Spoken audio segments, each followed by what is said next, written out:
Hi, this is Jim Starkweather, the publisher of Kitmaker Network and Armorama.com, and welcome to another episode of Turning the Page. My mouth's a little out of practice for doing all that, so I seem to be doing it slower. Welcome to this issue of Turning the Page, and we've got Real Colors of World War II here from AK Interactive.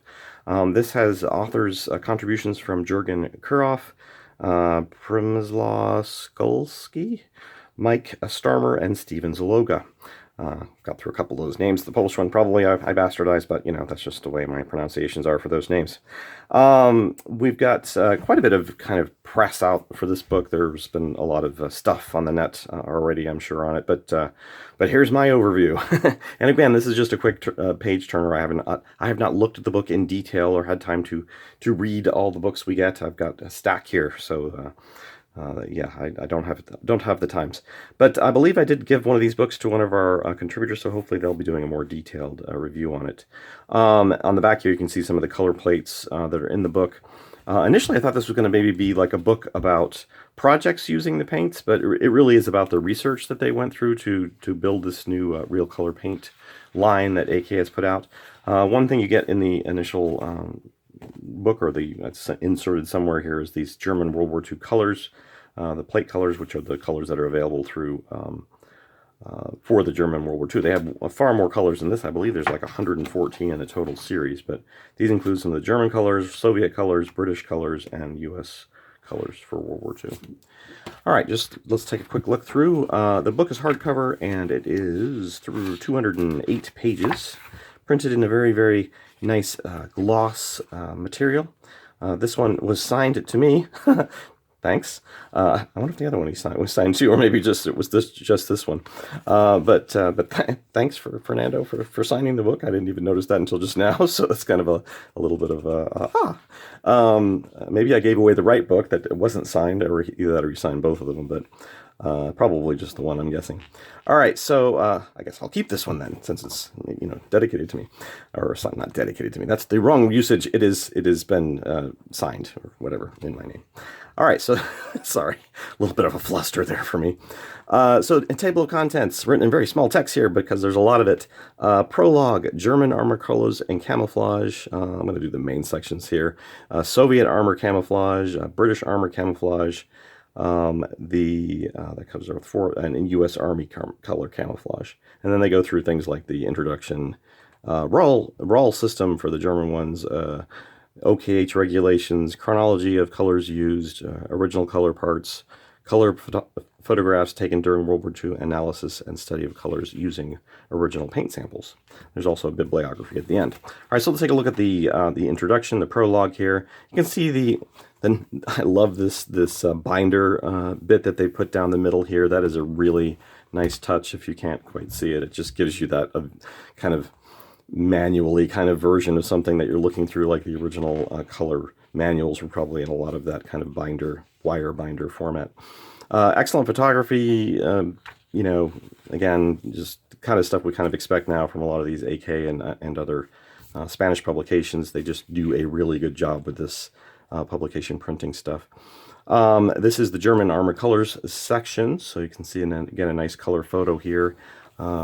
A lot of the research and reference that they obviously went into doing this, and some of this stuff's been on hand, but hopefully there's some new and unique photos in these books that you haven't seen before. The introduction section, and this one, I'm not sure who's written. They didn't really credit who wrote each section, but I'm guessing graphics and layout. I'm guessing the contributing authors wrote each one. Maybe their names are at the end here. Well, let me see.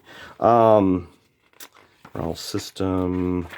So again, some of the different color documentation that they went through to look at the various the accurate colors that were used.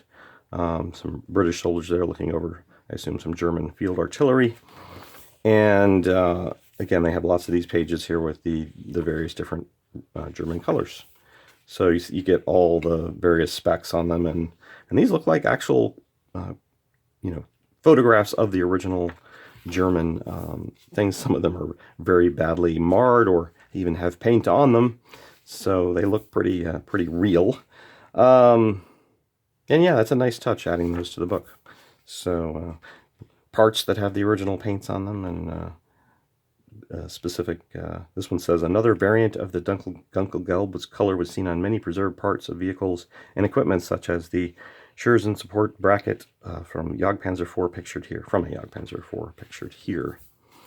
So yeah, again, a lot of color reference, obviously, a lot of information here presented, and then it goes into appendix with some additional chart and document information that's noted here, and then specific color plates or color samples here of the various colors. I believe these are all going to be in the Real Colors line. And then it goes into the regulations for using the paints with more original documentation here, talking about like distribution of paints and various people that were actually cited for these documents. Synthetic resin paint can be stored for no longer than 3 months. This has to be taken into account when determining the amount of paint ordered. So again, all this stuff is translated. This is the original German. This is the translated in English.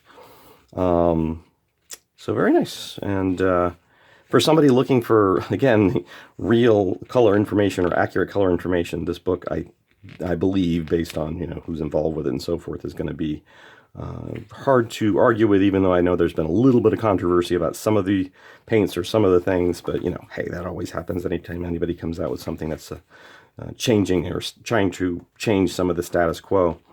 So then this is going into chronology of the colors used by the German Army to the section 2.4, the pre-war period. And again, here's it says a covering plate of a 5-watt radio transmitter housing used by the Condor Legion during the Spanish Civil War. This part is painted in the pre-war tricolor scheme of Erdgelb number 17, Grun number 28, and Braun number 18, private collection, 45th Division Cherokees. So that's nice to have some of that stuff in there as well. Some nice side profile color plates, and then going into even colors used in Russia, Africa, more color plates.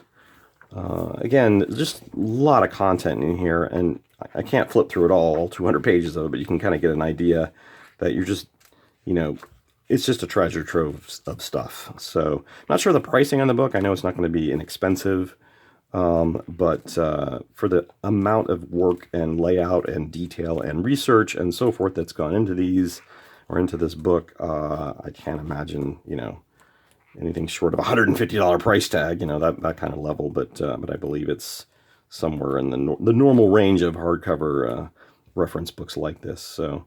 And again, hopefully there are a lot of photos in here that you're seeing. There's a, is that an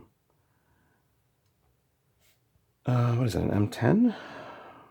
In winter, whitewashed. He's just throwing it on there. Throwing the whitewash on there. So, yeah, some great photos. More color plates here at the end.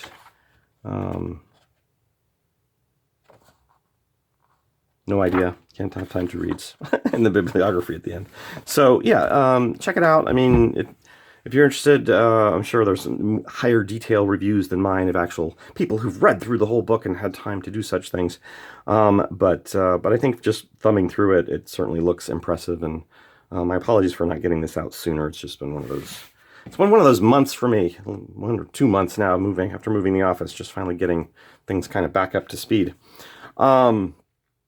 Thanks again to AK for providing us this sample, as well as the other one we sent, which has gone off to somebody already, for review or usage in their Real Colors project.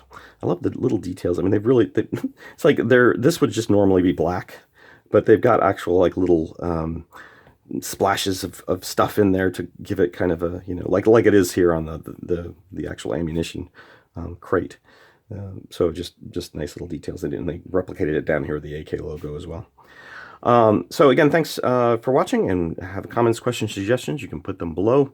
I'll try to take some photos on this one and put them up on our site. So if you're interested in seeing anything in better detail, you can kind of check those out. Although we don't usually put like huge high-res photos, but those will be on our website for this review on there. And we will see you next time on Turning the Page.